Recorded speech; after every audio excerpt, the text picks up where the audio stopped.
Hi everybody, it's Irene with Brainstorm Acres. And today we're going to talk about how the current situation in the U.S. has changed what we're doing.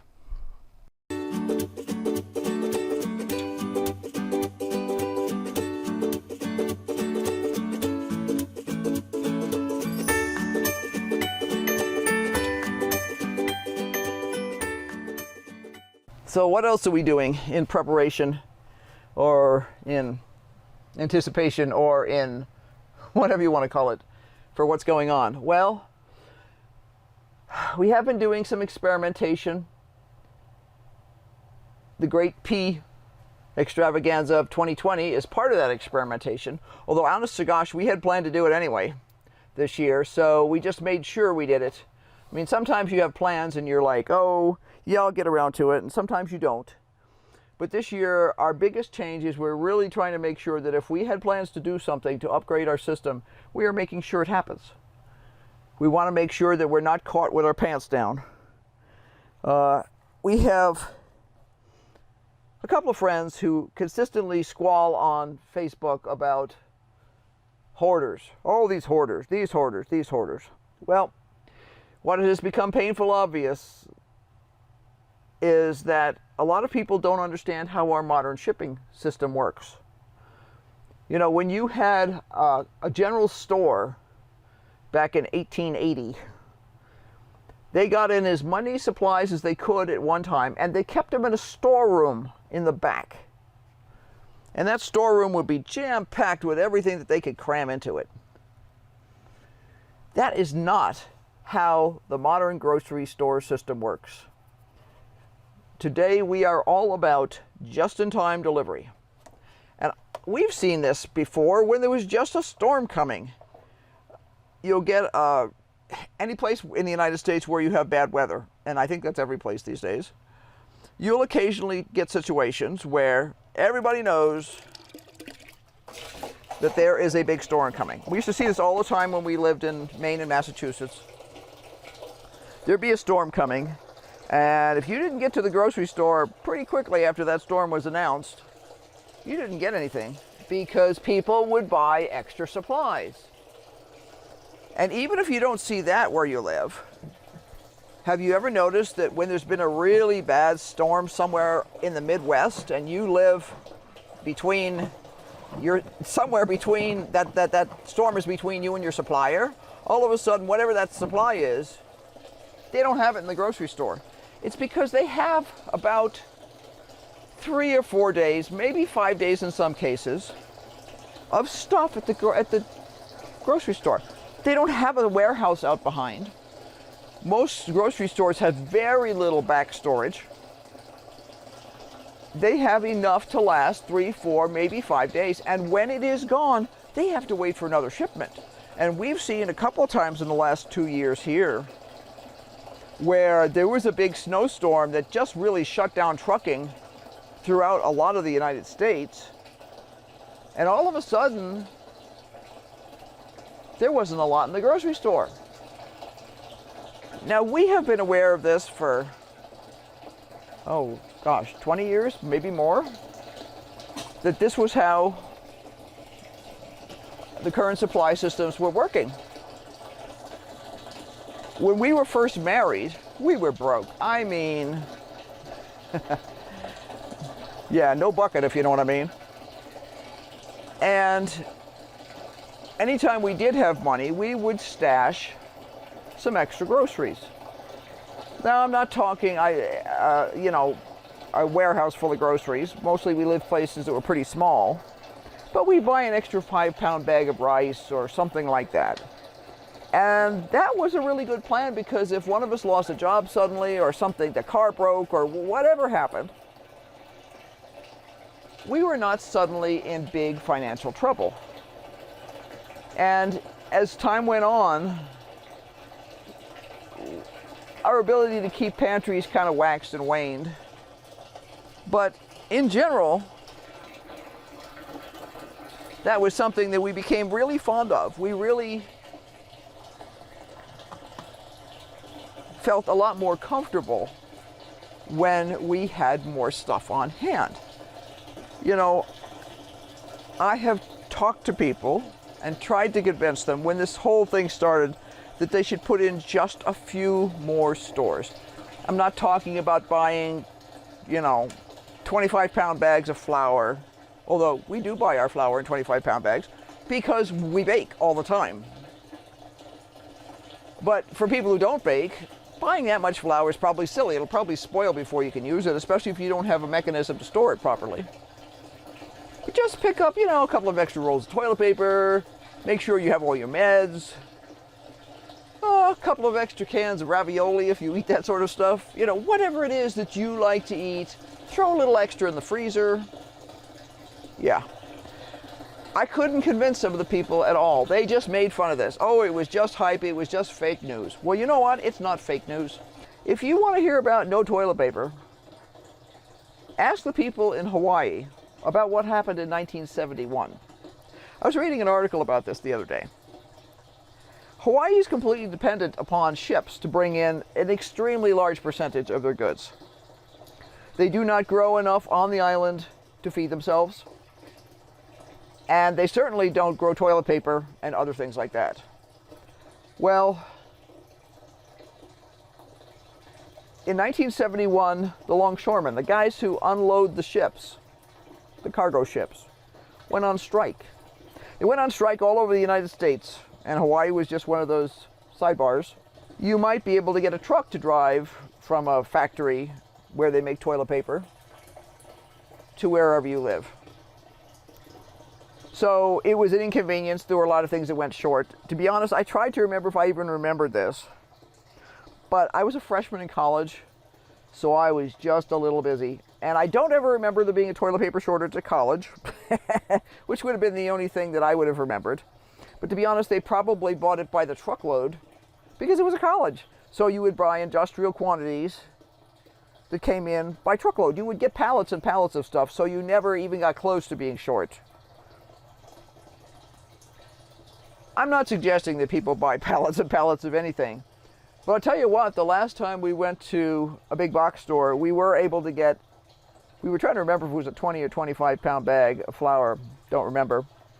But we've made a heck of a dent in it already because we've baked 3 pizzas, 6 loaves of bread,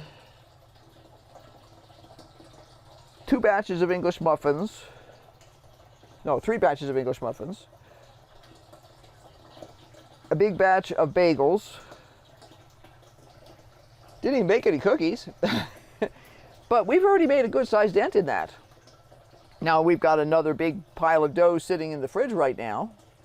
They will make another, I think Henry said another 4 to 6 loaves of bread, depending on how large he makes it. He's got this giant thing taking up the top shelf of my, my fridge right now. That's cool. English muffins, we started right around Christmas time, I think. We have a favorite brand. We couldn't get it reliably. It's expensive.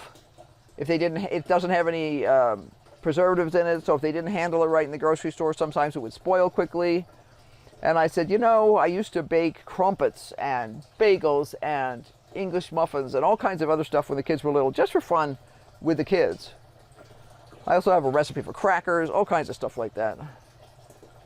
I can do that again.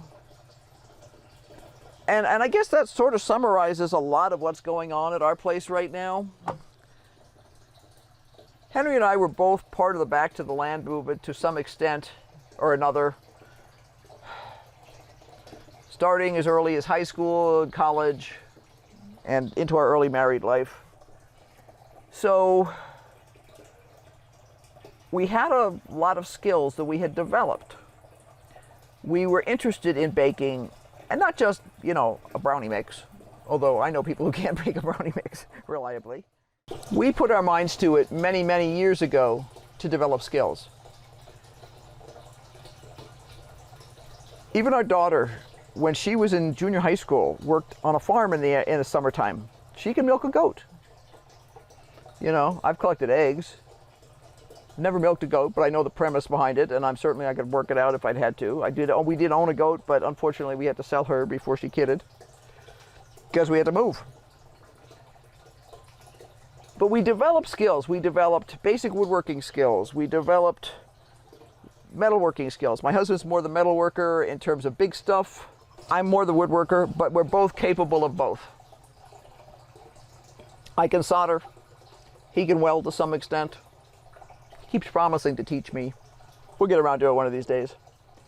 We wanted to have these skills just because we wanted to have them. You never know when something's going to come in handy. And between the two of us, we developed a lot of skills. He's done some maintenance work a couple of times, a couple of different places over the years, professionally. You know, between the two, we just built up a lot of skills. So, how is this affecting us? We're working harder to build up our infrastructure. We're working harder to not waste things, although we've always been pretty stingy about that. We learned when we lived in New Mexico and the water bill was the largest bill that we had, and by the way, large in those days was $12 a month, that if we were conscientious, we could get it down to $8 a month. Now, that may not sound like a lot, but we were high paid in those days at $2 an hour. So we're just thinking in terms of how we can serve a little bit more, how we can improve our infrastructure without a lot of cost.